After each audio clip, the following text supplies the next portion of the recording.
while we're waiting on Madeline, why don't we just take a minute? Everybody just go around and introduce yourselves. And by that time, she should be on board. How about we start with, let's see, you got Brenda's iPhone. Hi, my name's Meyer. Pleasure to join y'all. Likewise, thank you. Thank you. And Audrey? Yes, I'm Audrey Kirkpatrick. My son Ryan's been in for 28 years. Wow. Ooh, okay. All right. All right. And Cynthia?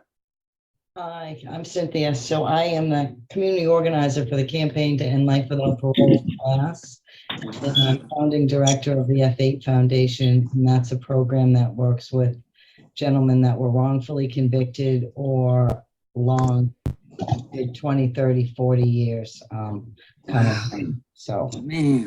thank you for allowing me here. Oh, thank you for calling in. That's wonderful. Dr. Jackson.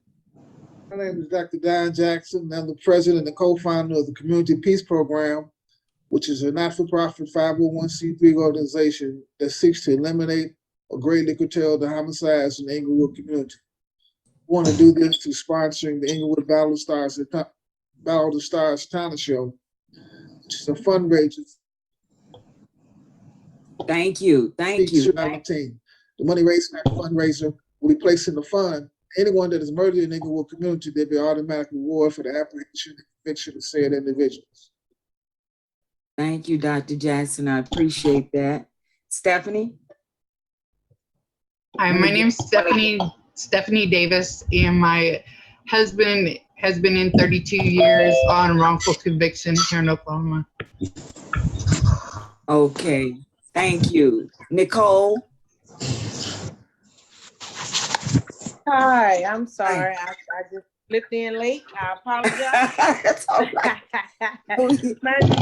my name is Nicole Deo, and I'm an advocate here in Richmond, Virginia. I have my business, which is called Bending the Bars LLC, and I also have a Bending the Bars Foundation. That was started due to my loved one receiving 100 years at the age of 18. Wow. For convictions that he did not commit. Thank you. Thank you very much. Appreciate that. Triple P, we're just going around introducing ourselves. Our host has just come aboard, Madeline. Once everybody introduces themselves, I'll turn it over to you. Okay. Triple P. I hear you, Wanda. I'm driving, but that's fine. Let me know when you want me to go. Now, I just want you to go now. Okay, I had, well, I write for Wander under Triple P. I work with Brian with a lot of the different articles and stuff. Right now I have artist that's out in Texas. And then Wander had interviewed White Boy James out of Chicago. So we're just kind of working on different things as far as in with the music. Actually on the road now because Bosselina has a show out in Houston. So I'm going to be tuned in and listening. All righty. Thank you. Thank you. Angel, tell us who you are. Hello, good evening, everyone. My name is Alicia Gill. Everybody calls me Angel. I'm an advocate for my brother. He's been wrongfully convicted. He's been gone 14 years now. He's currently in Menard being tortured by the inmates. I've done Zoom meetings and everything with the governor's office, aldermen, senators, and to no avail. You know, it's still the same. I'm from Chicago, Illinois. I'm a member of the Chicago Alliance. I started my own organization, Mothers for Justice, but nothing is really off the ground as of yet.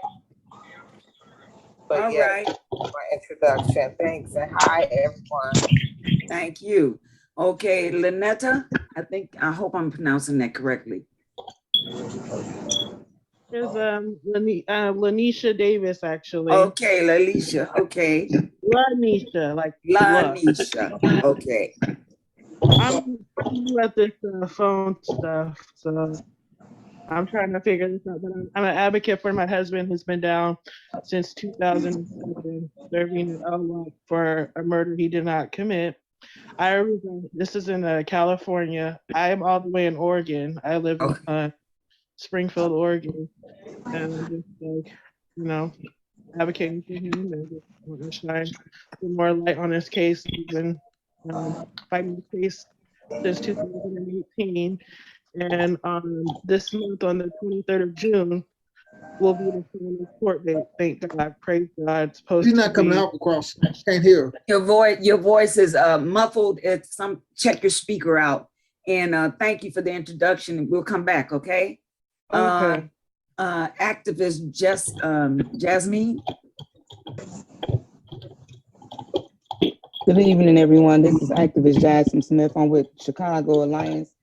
I'm one of the co-chairs of many of their committees. I was invited to this meeting by Alicia Gill, also known as Angel. I'm from Chicago, Illinois. I don't live in Chicago right now, but right now I'm fighting for 16 wrongfully convicted men by the hands of highest paid CPD Sergeant Brian P. Forberg, and just interested in joining in to just see what this meeting is about and try to help you guys come up with some solutions. Thank you very much, Nicole.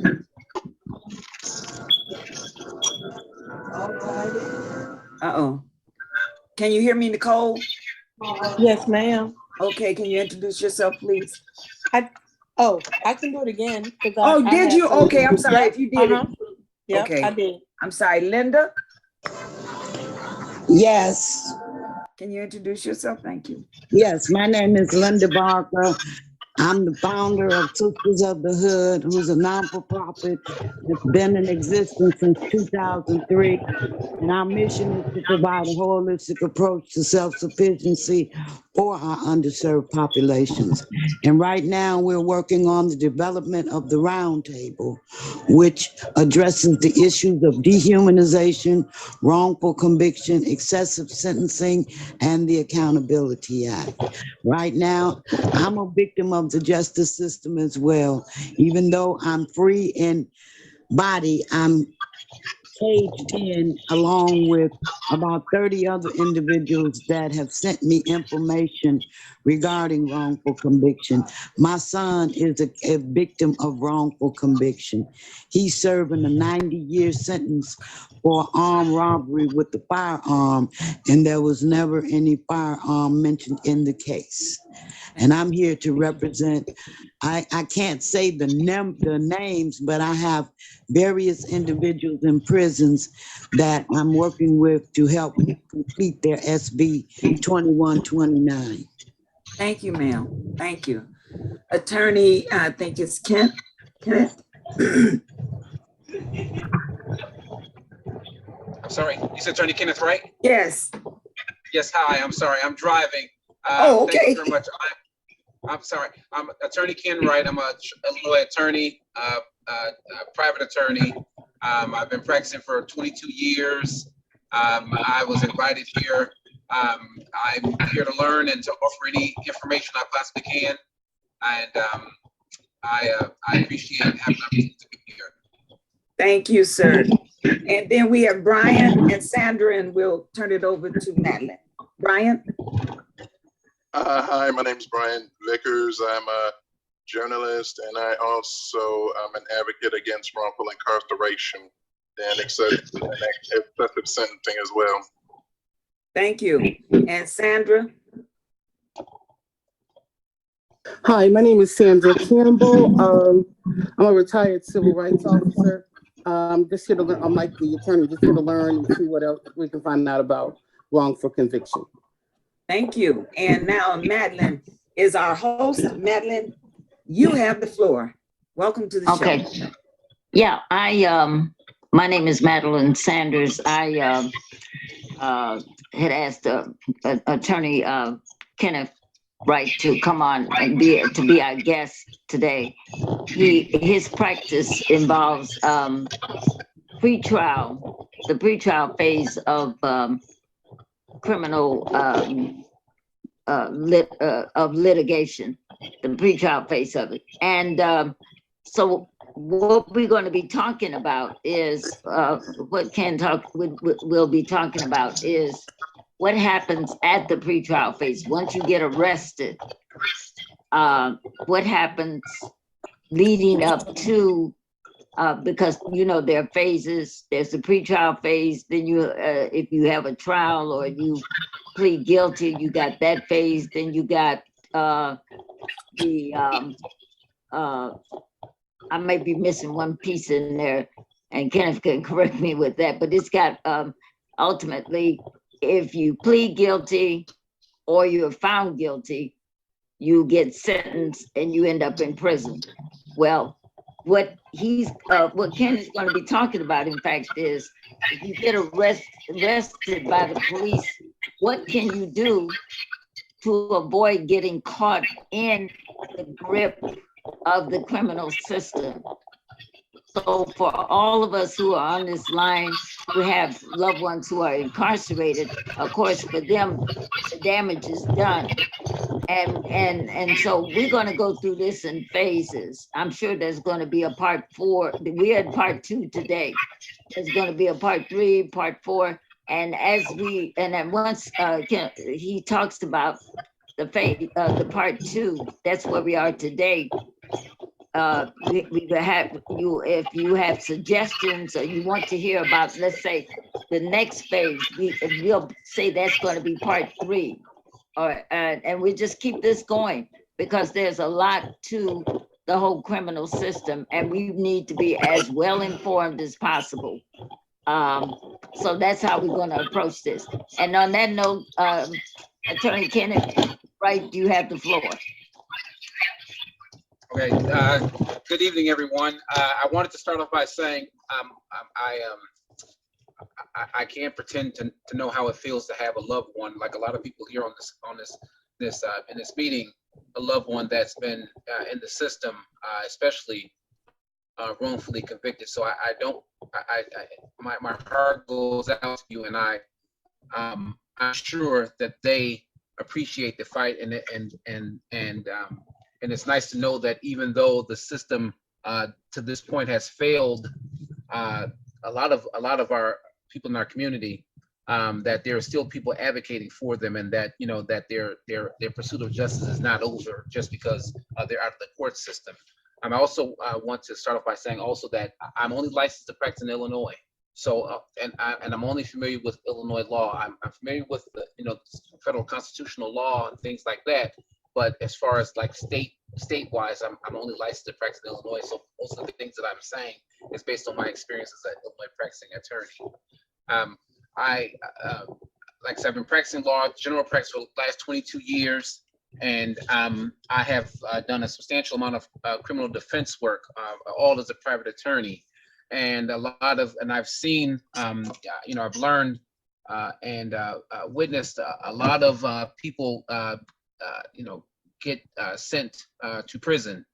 A lot of it is on their own wrongdoing, on their own doings. A lot of them are sent because of here, especially here, like in Cook County, a lot of people take pleas to get out of the system, to get out. A lot of people, take pleas and become witnesses for other people in other people's cases, cut deals. A lot of people, some people are even, a lot of people are wrongfully convicted. A lot of people are, they're offered deals and they lie because some police officers told them to point the finger at somebody else. It's a messy system. But I'm hoping, I guess my purpose here today is hopefully just to offer some, give some suggestions. A lot of people, I know it may not help them at this point, but at least maybe help them understand a little bit, what happened in the process prior to them getting the wrongful conviction, and then also help you guys become advocates for other people before they get to the stage where they're wrongfully convicted.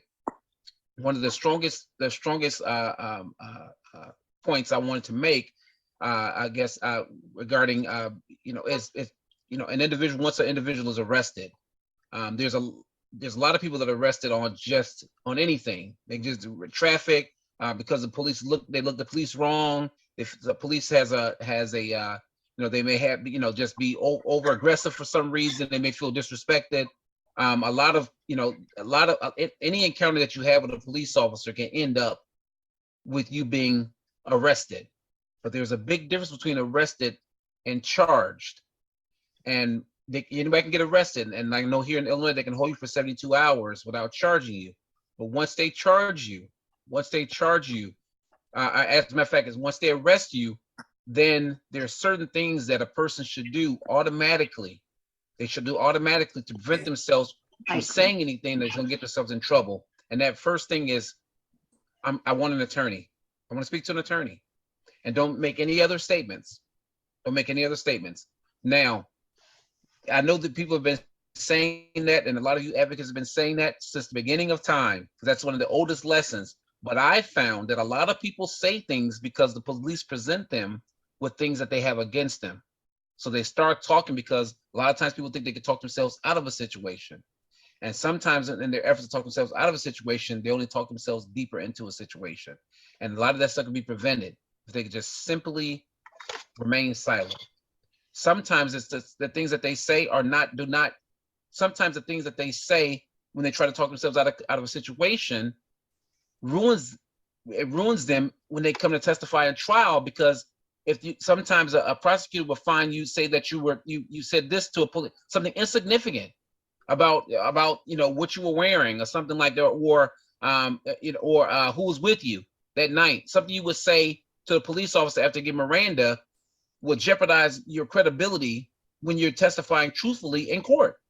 And then once they get to think that, and if the state's attorney the prosecutor can convince a jury or judge that you are the type of person to tell lies, they throw it all out the window.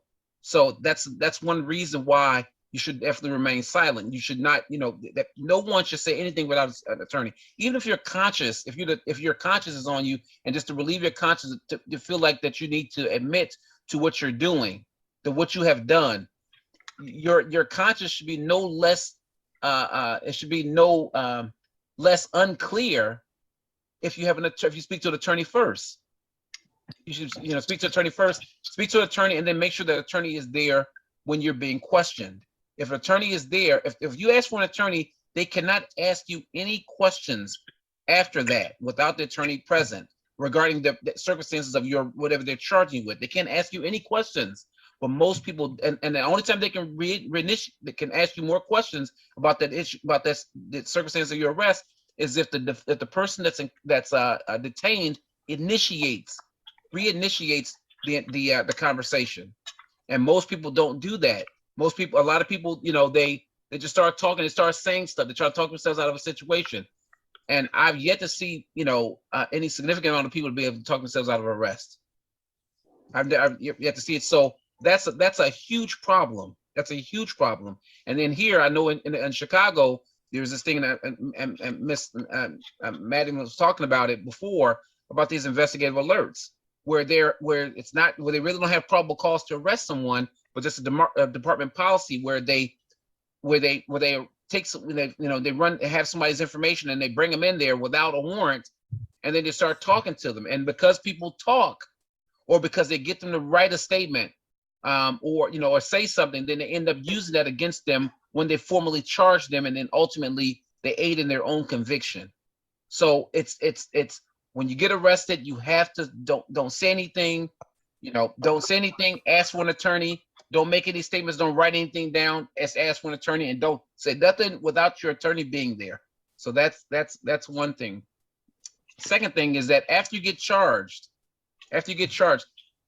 it's important, and a lot of us take it for granted. We go for big names, or we hire lawyers that we think that have a connection with a judge, right? And I've seen too many lawyers, and this doesn't happen in people with means. I've seen too many people in struggling communities hire lawyers because they think that they have a connection with the judge, and then end up having a jury trial where the judge doesn't matter anyway.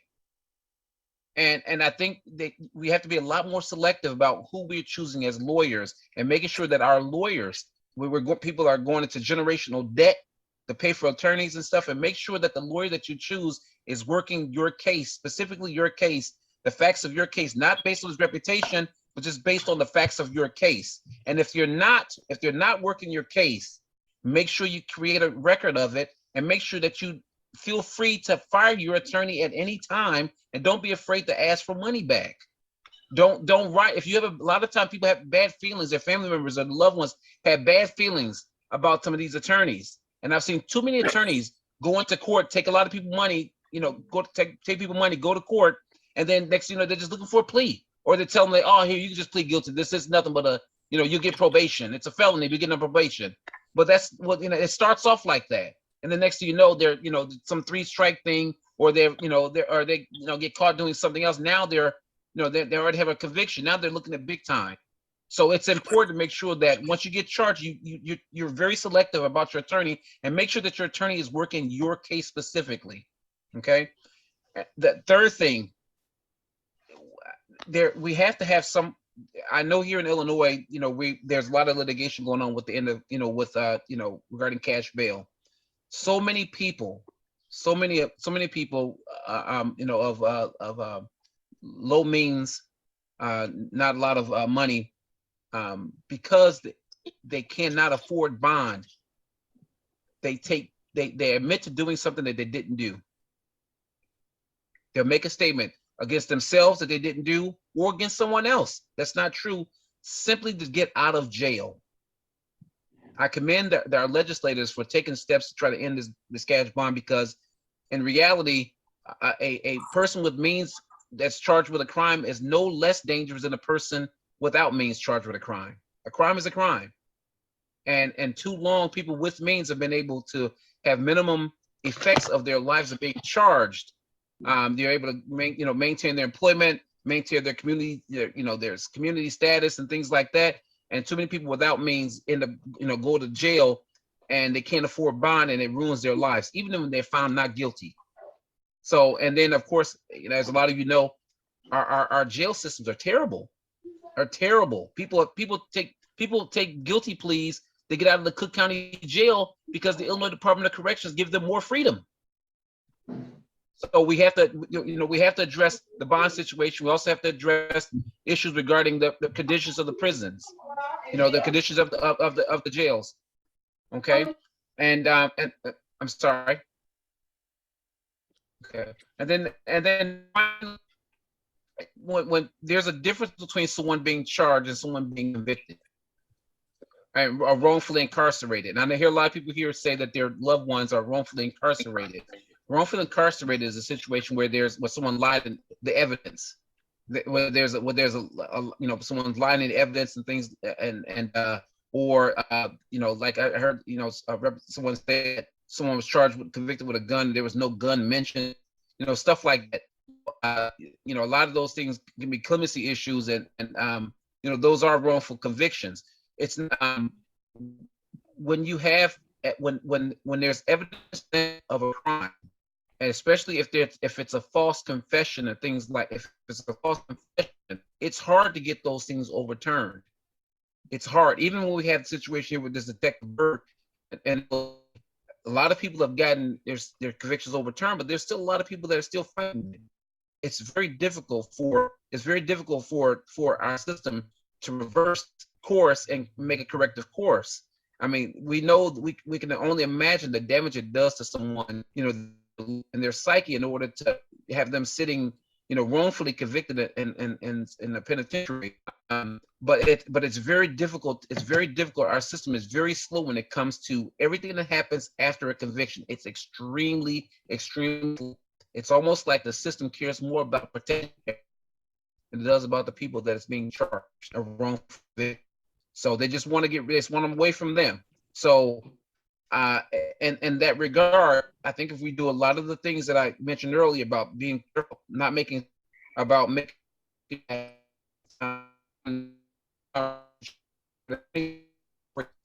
Your audio is bad, attorney. I'm sorry. You're moving, right? Your audio is in and out. Your voice is in and out. How's it? Is it okay now? Yeah, that's better. Yes. Okay. Got a couple of people with their hands up that have questions, so give us a chance. Okay. Yes, ma'am. So so if we focus on those things, make sure we got the good attorney, make sure we don't make any statements. make sure that we're not making any no written confessions, making sure that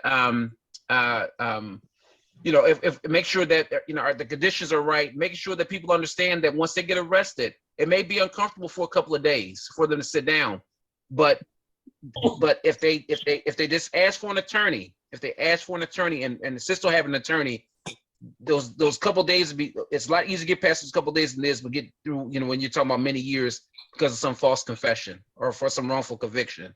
Okay, the pre-trial, everything that happens pre-trial is the best way to fight a case.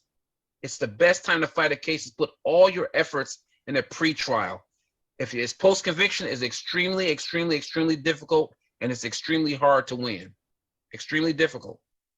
So other than that, like I said, my heart goes out to everyone, and I'll pray for everyone, that they have success in their ventures. And if anybody has any questions, feel free. I'm available to answer some questions. Thank you, Madeline. You have a couple of people that with their hands up. Heather should go first because she's had her hand up the longest. Heather. Is she on mute? Okay, she probably Yeah, is. she's got herself muted. Okay, no problem. Go on. Brian, you had your hand up next. Okay, then my question and statement is for the attorney. Okay, first of all, and he kind of touched on it, a lot of times, quote unquote, confessions are obtained by way of torture, particularly in cases where I hear detectives Havera, O'Brien, Boudreaux, Holleran, and even Burge. As soon as I hear those detectives' names, I already know chances are it's a false confession obtained by way of torture. Another thing too, and especially in the case of juveniles, there is believed to be, in Illinois anyway, there is believed to be a law in place where no juvenile is supposed to be questioned by the police under the age of 17 without their parents. Okay. Another thing too, police officers obtain confessions from people who may be intoxicated at the time, as is the case with Latasha Pulley. And to me, if that confession is obtained by way of torture or coercion, or if the inmate or the person in question anyway, if they're under the influence of drugs and alcohol, how can anything why is it that those confessions are suppressed? Those statements are suppressed by the court. Okay, that's a good question. That's a good question. Most people should. I'm assuming that attorneys are filing those motions. I'm assuming that they're filing them. I don't know whether or not they're. I don't know whether or not they're admitting that the person was voluntarily intoxicated or under the influence at the time. No one ever admits to torture. No one ever admits to torture. Even though it happens, no police officer ever admits to torturing a person in a confession. They never do it. So even though we know it happens as a practice, they never do it because a court should automatically throw that out automatically.